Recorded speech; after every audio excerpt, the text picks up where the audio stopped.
Welcome back in segment 2 of the Flashback. We are ready for some NFL talk. Segment 1, we covered some headlines in the NFL as well as some college basketball talk.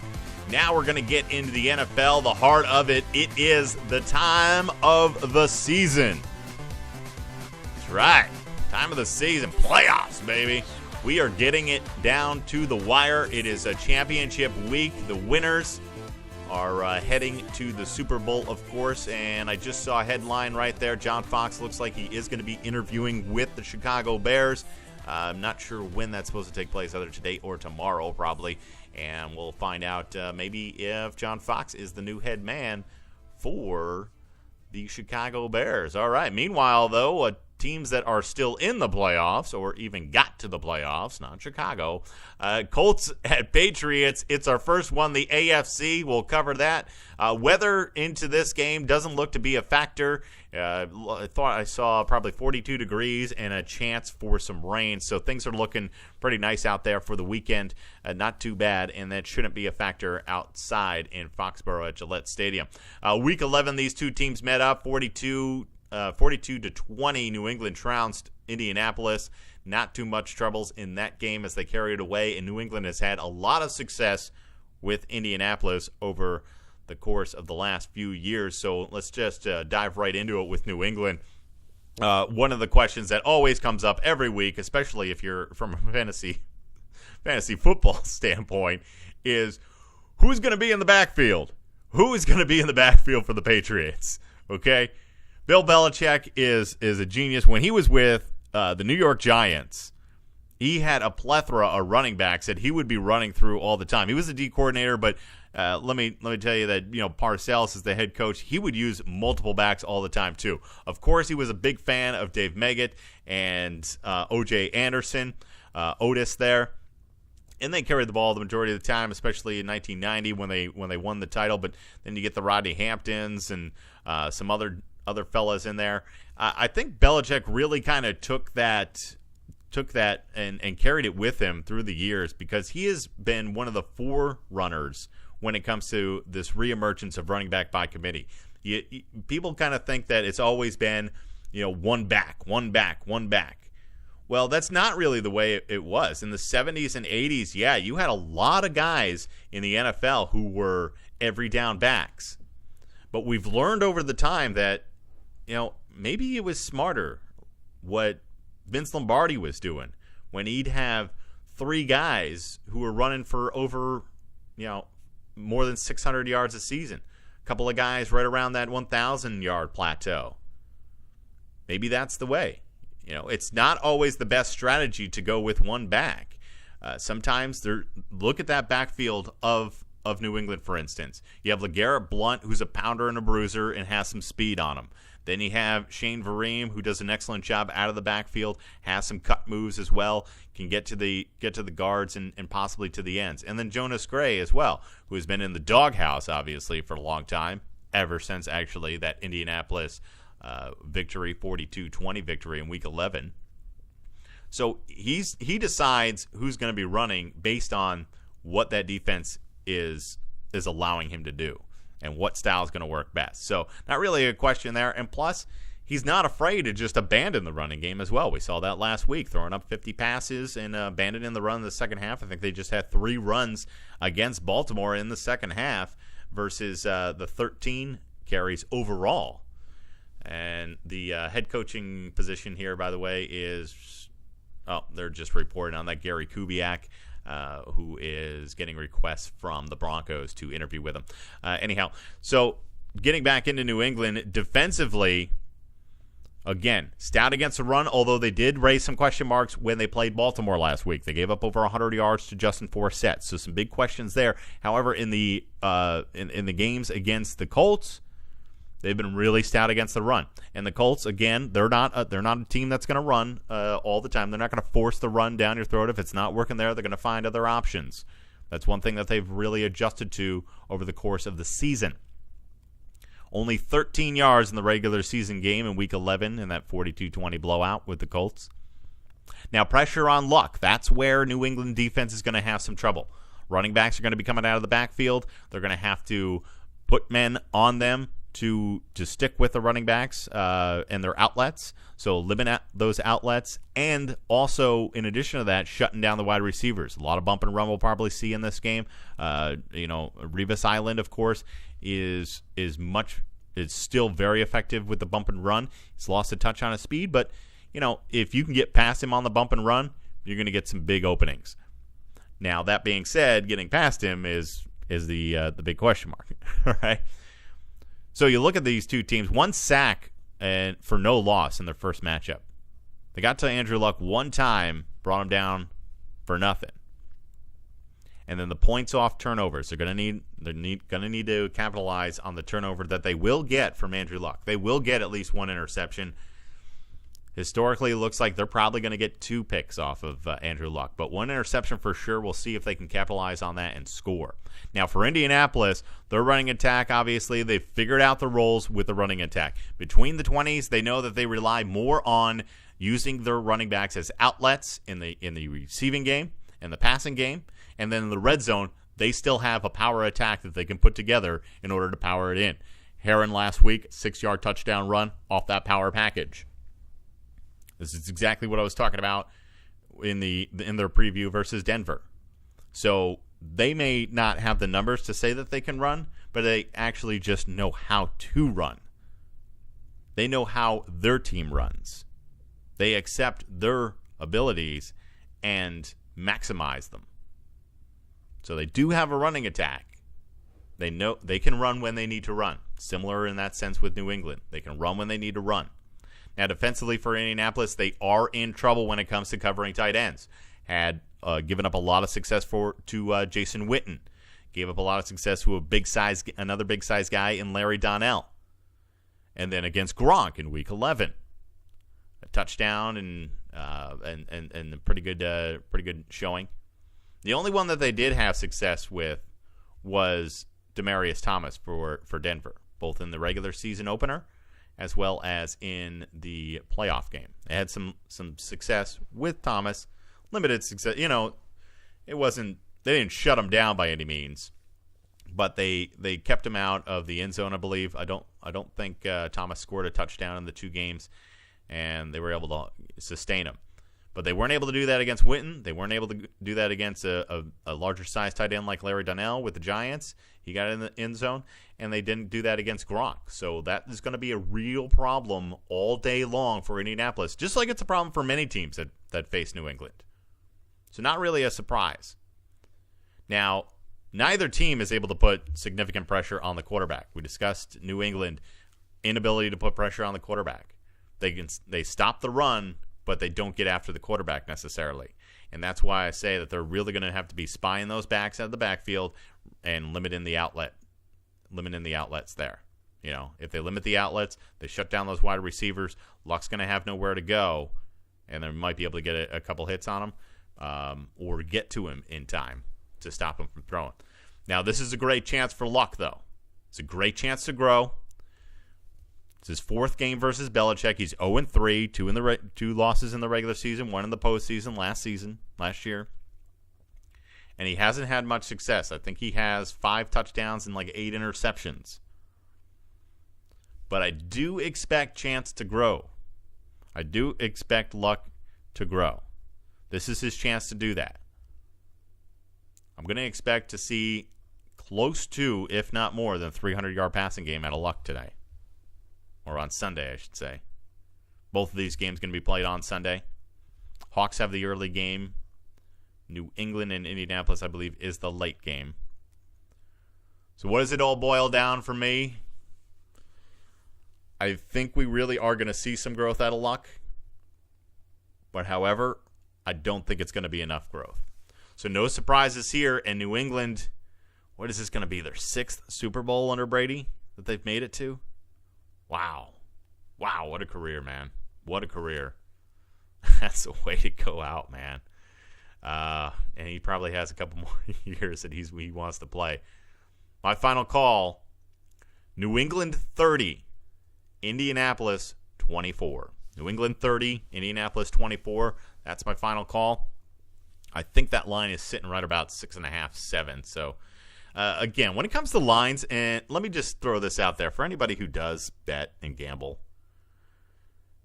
If you're gambling on the NFL, don't bet. And here's my strategy. Okay, regular season, yeah, go ATS. Only don't parlay. Don't parlay. Okay, just pick one game at a time. Same bets. Don't parlay. Take your wins. You end up going 4-3. You're still up a little bit. Okay, so just do each bet individually. Regular season, go ATS. A lot easier to guess the ATSs in the regular season. When it comes to the postseason, do not go against the spread. Do not bet on the spread. Bet straight up. Bet straight up.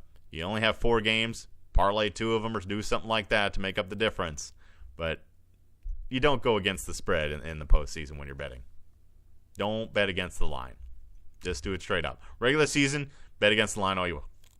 Bet against the line all you want. But the postseason, these teams, they are so evenly matched a lot of times as far as talent and scheming and the intelligence of their coaches that you're not going to see a lot of. Well, you're gonna have just a more difficult time hitting that line. Anyway, all right. Questions, comments, as always, comment below, or you can email me at radiohondo@gmail.com. Send in your takes. I'll take a look at them, and we'll talk about them in the next show. radiohondo@gmail.com. radiohondo@gmail.com. You can do it. And also, please do subscribe to the channel. Second game up for the on the other side is the NFC. That is the Packers at Seahawks. This will be the early game on Sunday, if I remember correctly. And I believe in week 1, the score was 36-16. Seattle over Green Bay. Kind of blew them out of the water. First week, again, wasn't in relaxed mode for Green Bay and Aaron Rodgers. So how much you can take away from a week 1 win is kind of difficult. Of course, I saw the Denver and Indianapolis and was taking a look at how different the two teams were. And these two teams are completely different from the first time that they met to the playoff times where they met. Same situation as we saw with Indianapolis and Denver. However, I don't know if we're going to see that much of a difference and improvement here. When you look at Green Bay, Aaron Rodgers, it starts with Rodgers, of course. Doing the discount double check might have, strained that calf. A couple too many of those, because you have to bend down a little bit, and that does put some strain on your calf. So he has that tear in the calf. That's not something that's going to just heal up in a week. You're going to continue to tear it open a little bit every time you're going out there for these games, because you have to step up and you have to play your game and you can't think about it. So it's going to be a little bit slower of a progression on that injury. So he may be Aaron Rodgers may be in the toughest game of his career. This could be the toughest. I think it's the toughest game of his career. Throw out the Super Bowl. Yeah, that was a big one. Throw out the playoffs before. The only one I think is comparable maybe is that win over, what was it? I think it was over Seattle in the championship game or the divisional round a few years back. But this is certainly the toughest, if not one of the toughest, top 2 games of his career. He's suffering from the calf injury. The Seattle defense is overwhelming when it comes to the passing game. They can zero in on him now with that calf injury. And in week 1, they got to him 3 times, 3 sacks. So how is Aaron Rodgers going to overcome that? Well, he's going to obviously have to have a lot of help from Eddie Lacy. He's going to have a great game. He didn't have a great game in week 1. 12 carries, 37 yards, and a 2.8 average. 2.8 yards per carry on the ground in week 1. Those aren't numbers that often win you games. And they lost that one, 36-16. So defensively, well, we'll get to defensively for Green Bay in a moment. I want to start off with Seattle. And when you start with Seattle on that offensive side of the ball, it begins with a combination of Marshawn Lynch and Russell Wilson, of course. Last week, I thought we would see a little bit more Turbin. Didn't see him until the 4th quarter, late 3rd, and then into the 4th quarter. Thought we were going to see a little bit more Turbin early on just to kind of shake things up. But they went strong with Lynch the entire time and being at home as well. And Lynch delivered. Russell Wilson delivered. Those two guys at home are a force. They are a force. Marshawn Lynch, week 1, went 20 carries, 100 yards, over 100 yards, 5.5 per carry, per touch, 2 touchdowns. So he had no problem running around on the Green Bay defense. And as I said, we'll get back to that Green Bay defense. They ranked 23rd against the run. Pretty efficient passing, 10th against the pass, but we know how Seattle passes and throws the ball. They're opportunistic, passing offense. So being 10th in the league and passing defensively doesn't really mean anything for Seattle in terms of adjustments. Oh, okay, all right. Well, you still can't stop our run. That's our strength. And that is probably where Green Bay is going to get killed again. That 23rd ranking in the run, they give up a lot of chunks of yards. And being on the road, that's not a good combination. Marshawn Lynch, Russell Wilson probably are going to carry the show on the ground. And then Wilson's going to get one of those long balls. He's going to get one of those big plays to his receivers. Once that, starts creeping in and the rest of the defensive backs or the safeties try to do a little peek into the backfield. And then it's Doug Baldwin or Curse running down the sidelines. Two totally different teams from the, or should say actually, Seattle is a different team offensively, obviously with Percy Harvin gone, but I think they're actually a stronger team now with him out of there.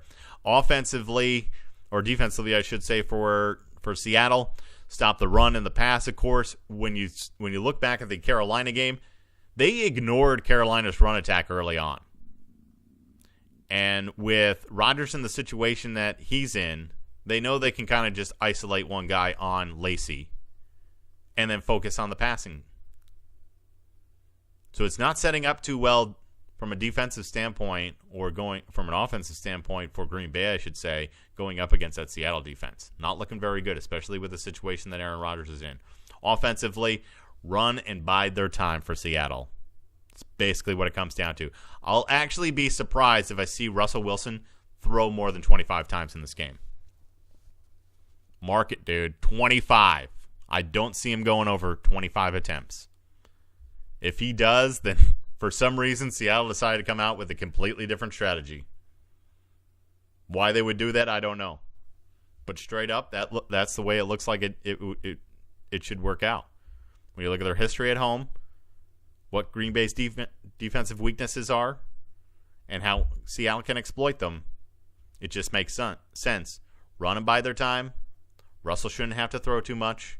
And defensively, just play their game and get a little bit more pressure on Aaron Rodgers. He's not going to go outside of the pocket right now. Or it'll be very limited if he does. So it's not a major threat there. I have Seattle winning this game. And again, don't base it off my spread here. This is just the way it should break down. But certainly do not use my score in order to bet against the spread. Just pick the game straight up. It's the playoffs. Don't mess with spreads. Seattle 27, Green Bay 13. Seattle 27, Green Bay 13. Those are my predictions for championship weekend. Again, if you have any takes on that, radiohondo@gmail.com. So there you go. New England 30-24 over in Indianapolis on the late game Sunday. And in the early game, Seattle, a 27-13 advantage over Green Bay. Enjoy both of those games. I do actually think that New England-Indianapolis game is probably going to be a little bit of a vanilla game. But that vanilla game may be better from a score perspective. But again, you don't want to miss, obviously, the Packers and Seattle. That game is going to be great as well. Going to talk some NBA and some more headlines in segment 3. So check us out. Remember to send me your takes and also respond.